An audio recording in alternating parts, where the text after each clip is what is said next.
Well, good morning, everyone. Good morning. Good morning. Welcome to the Board of Public Works. Got a full house here today.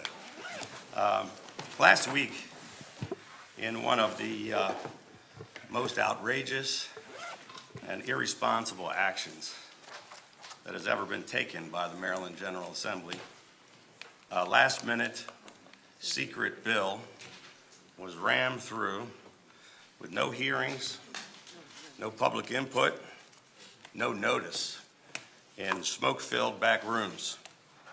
The people who perpetrated this scam admitted that it wasn't about policy. They clearly stated that it was about politics and childish personal vendettas. But it is actually very serious business, which will have a devastating impact on education and on Maryland taxpayers.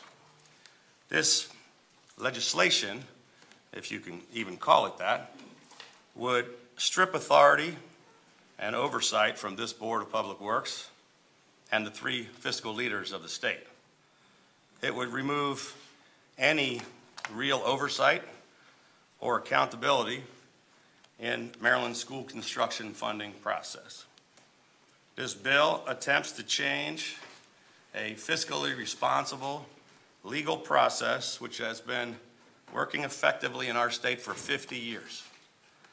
The bill would remove the Board of Public Works from the process and instead place billions of dollars of state taxpayer money into the hands of an unelected, unaccountable group of political appointees and hand-picked lobbyists who have serious conflicts of interest. The bill, as originally drafted, would have modernized and streamlined school construction. It was an important proposal and one that we would have been proud to support.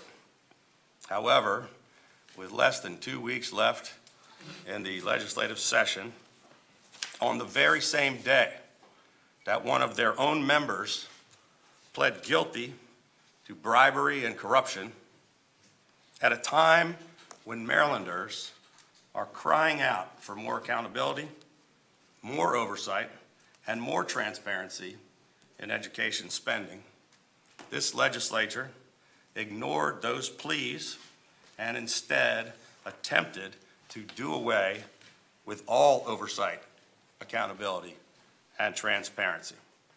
This bill, if allowed to become law, would be an unmitigated disaster for our state, which would create a disgusting cesspool of cronyism and corruption in the school funding process. That is why this morning I am vetoing this bill. I'm going to do it right here.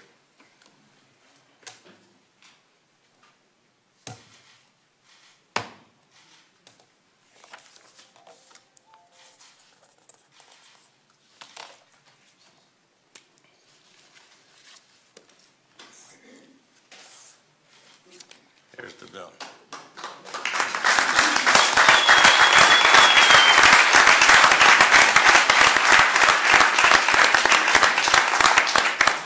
Now, I can only assume, and I'm going to give them the benefit of the doubt, I can only assume that some legislators maybe had no idea what they were voting for when their party leaders forced them to cast this horrible vote.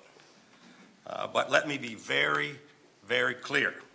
Anyone who votes to override this veto will be voting against transparency, against accountability in education, against fiscal responsibility, and against the wishes of an overwhelming majority of Marylanders. Thank you. Mr. Comptroller? Thank you, Governor. Yep. Well, Governor, very briefly, I would